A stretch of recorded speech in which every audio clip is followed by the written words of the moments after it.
படிப்பெல்லாம் அப்போலேருந்து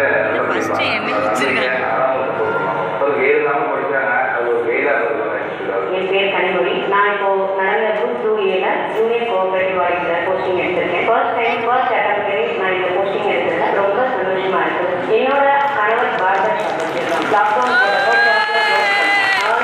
என்ன பண்ண போகிறோம் அப்படின்னு கவர்மெண்ட் படிக்கும் வீட்டில் இருக்கோம் எல்லாரும் சேர்ந்து படிக்கலாம் அப்படின்னு ஸ்டார்ட் பண்ணோம். இருக்கிற டைம் எல்லாமே வந்து நாங்கள் படிக்கிறதுக்கு தான் ஸ்பெண்ட் பண்ணோம். 2022 குரூப் 2A நோட்டிஃபிகேஷன் வந்துட்டு கிளியர் பண்ணிட்டு மெயின்ஸ் வந்து எங்கே படிக்கலாம், எந்த இன்ஸ்டியூட் பற்றின நாலேஜுமே இல்லை, ஃபினான்ஷியல் பர்டன் வேறு, ஃபீஸ்க்கு என்ன பண்ண போகிறோம்னு தெரியல. நிறைய கொஸ்டின் எனக்கு ஓடிட்டே இருந்தோம்னா நம்ம திருச்சி டிஎன்பிசி இன்ஸ்டியூட் அறிமுகமான டிஎன்பிசி இன்ஸ்டியூட்டுக்குள்ளே போகும்போது ஒரு இன்ஸ்டியூட்டுங்கிற ஃபீலிங்கே வரல. ஓரியன்டேஷன் அட்டன் பண்ணப்போ குரூப் 2னா என்ன, குரூப் 2A என்னென்ன போஸ்டிங் இருக்குது, எப்படி இதுக்கு ப்ரிப்பேர் பண்ணணும் அப்படிங்கிற எந்த ஐடியாவுமே எனக்கு இல்லை. ஆனால் வெளியில் வரும்போது இப்படி ஒரு சப்போர்ட்டிவான இன்ஸ்டியூட்டில் படித்தோம்னா நம்ம நல்லா வருவோம் அப்படிங்கிற ஒரு கான்ஃபிடென்ட்டோட வெளியே வந்தேன். ஃபீஸ் கட்டுறதுக்கு அமௌண்ட் கிடையாது, பணங்கிறது பெரிய விஷயம் இல்லை. நீங்கள் படினா உங்களால் எப்போ முடியுதோ அப்போ ஃபீஸ் கட்டுங்க அப்படின்னு ஒரு ஃபர்ஸ்ட் சப்போர்ட் ஷேர் கொடுத்தாங்க. நான் உடனே ஜாயின் பண்ணேன். ஒரு 2-3 தவணையாக நான் பே பண்ணேன். எங்களுக்கு இன்ஸ்டியூட்டில் இண்டிவிஜுவல் கேர் கொடுத்தாங்க. கவர்மெண்ட் அதிகாரி இருந்தீங்கன்னா உங்களோட பர்சனாலிட்டி எப்படி இருக்கும், உங்களோட லைஃப் எப்படி மாறும் அப்படிங்கிற ஒரு கனவு கொண்டு வந்தது திருச்சி டிஎன்பிசி இன்ஸ்டியூட் தான். திருச்சியில்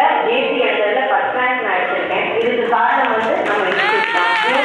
காலையில் 11:30 மணிக்கு கையில் ஆர்டர் பண்ணி வாங்கும்போது வெளியே வந்தோடனே இன்ஸ்டியூட் தான் ஃபாலோ பண்ணி நான் ஆர்டர் வாங்கிட்டேன் சார். எனக்கு ரொம்ப சந்தோஷம். எங்கள் ஃபேமிலியில் ஃபர்ஸ்ட் கவர்மெண்ட் ஜாப் வாங்குற பர்சன் நான் தான். எங்கள் ஃபேமிலி எல்லாருமே ரொம்ப சந்தோஷமாக இருக்காங்க. இது எல்லாத்துக்கும் நீங்கள் பண்ண சப்போர்ட்டும் நீங்கள் கொடுத்த கைடும் தான் ரொம்ப ஹெல்ப்ஃபுல்லாக இருந்துச்சு அப்படின்னு சொன்னேன். சுற்றி இருக்கிற எல்லாரும் கேட்பாங்க எவ்வளோ நாள் படிக்கிற, இன்னும் என்ன படிக்கிற, எல்லா பதிலும் என்னவா இருக்கும்னா நம்மளோட ஆர்டர் பற்றியாக தான். தமிழ்நாடு அரசுன்னு ஒரு வண்டி போச்சு நான் சொல்லுவேன், இந்த வண்டியில் கண்டிப்பாக நான் ஏறி வருவேன் அப்படின்னு. எங்கே போனாலும் அந்த வண்டியை பார்த்தா ரசிச்சு அது ஒரு கனவாக இருக்கக்கூடாது, வெளியாக இருக்கும். அரசு முடிவு ஃபீல் வச்சு ஆர்டர் பண்ணி ஒரு கையில் வரும்போது எவ்வளோ பேர் பண்ண ஆகும் கேள்விகள் எல்லாமே ஒன்றுமே இல்லாமல் போயிடும். எல்லாத்தையும் படிங்க, சீக்கிரம்